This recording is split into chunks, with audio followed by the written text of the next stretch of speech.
अखिल भारतीय एवं बिहार ईंट निर्माता संघ के आह्वान पर पूरे बिहार में भट्टा संचालन को बंद करने का निर्णय हुआ, जिसमें आज बेगूसराय जिला ईंट निर्माता संघ ने आज प्रेस कॉन्फ्रेंस कर जानकारी देने की कोशिश की।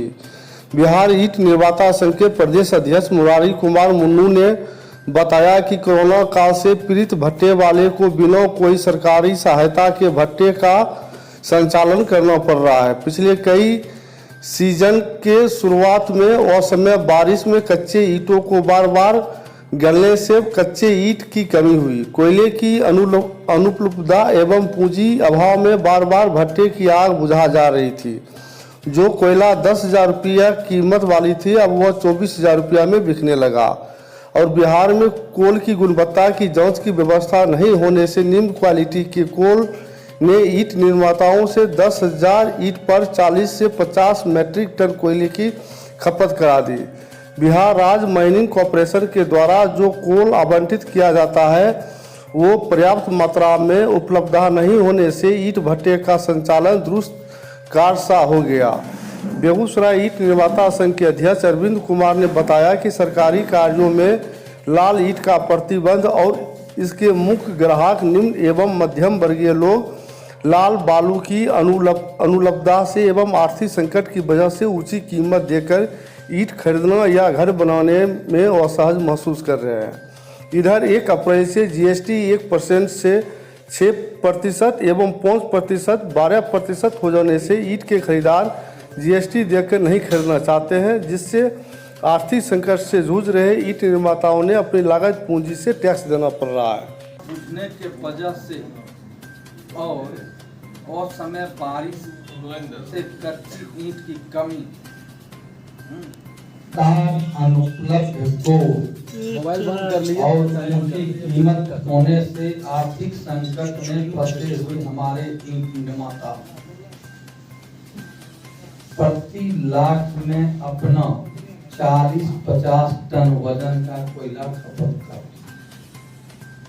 अब मजबूरी ये है कि जो आर्थिक संकट और आर्थिक बोझ से दबा हुआ ईंट निर्माता है, उसका जो उत्पाद लाल ईंट है में प्रतिबंधित है और सरकारी योजनाओं में प्रतिबंधित होने एवं निजी कंपनियों में फ्लाई ऐश या एसी ब्लॉक का प्रयोग होने से लाल बालू का किल्लत के वजह से मार्केट में निम्न एवं मध्य वर्ग के लोग ही इसके मुफ्तया खरीदार हाल में जा रहे हैं। अनिश्चित काल बंदी कर दीजिए, वह बंदी अगले सत्र से हो यदि सरकार हमको जीएसटी में छूट नहीं देती है, जो हमारे जेब से लग रहा है। ये लड़ाई हम जनता की तरफ से लड़ रहे हैं, जो हमारा उपभोक्ता है, जो ग्राहक है, उसके बदले में हमको लड़ाई लड़ना पड़ रहा है, संघर्ष करना पड़ रहा है। इसलिए कि आज की तिथि में हमारा कस्टमर बहुत कम मात्रा में है, तो स्वाभाविक है कि आज की तिथि में हमारा कस्टमर जब सीमित है और वो देने में सक्षम नहीं है, तो उसका संघर्ष हमको करना पड़ रहा है। तो स्पष्टतः जब हम ग्राहक से न ले पा रहे हो, अपने मुनाफे को छोड़िए लागत मूल्य भी ईंट का नहीं निकाल पा रहे हैं, तो इसी स्थिति में व्यवसाय करने से कोई फायदा नहीं है। और हम लोग एक तरह से स्ट्राइक नहीं कहिए, हम लोग चलाने में असमर्थ हैं। इसलिए आप सबों से निवेदन है, पत्रकार बंधुओं से, कि हमारी समस्याओं से सरकार को अपने अच्छे तरीके से अवगत कराने की कृपा करें।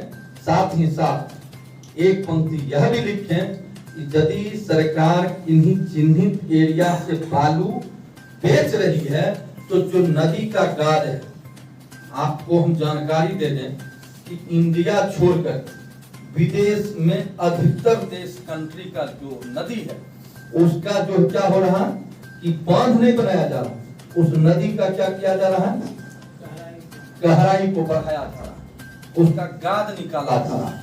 तो बांध न बनाकर गाद निकाला जा रहा है और उस गाद का प्रयोग अब प्रायः मिट्टी भरने में या आपको ईंट निर्माताओं को दिया जा रहा है।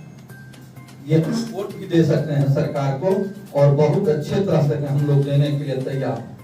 और आज की तिथि में जो पूरा विश्व सर्वेक्षण, आज जो विश्व सर्वेक्षण है उसमें जैसे यूरोपियन कंट्री फ्लाई ऐश को बैन कर चुकी थी, अब फिर पुनः अब फ्लाई ऐश को बैन करके अब लाल ईंट का प्रयोग बढ़ाना शुरू कर।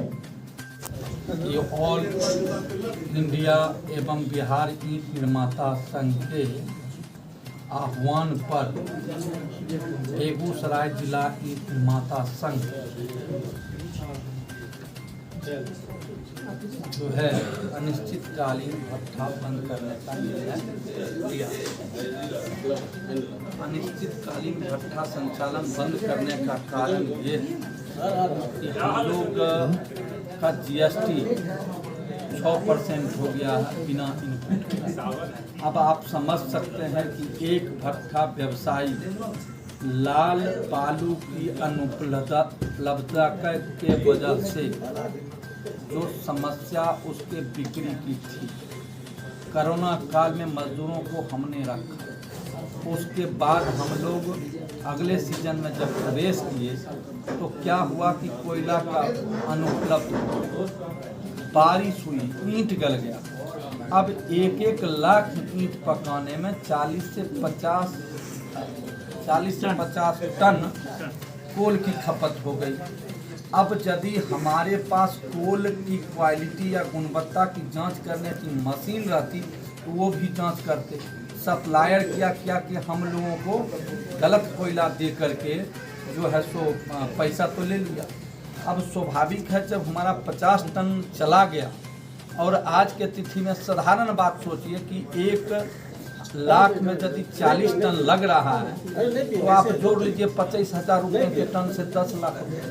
अब 1 लाख ईंटा हम लोग 10,000 भाड़ा ले करके पहुंचा रहे हैं 1,000 ईंट, तो स्वाभाविक समझ सकते हैं कि हम GST से कहां से देंगे।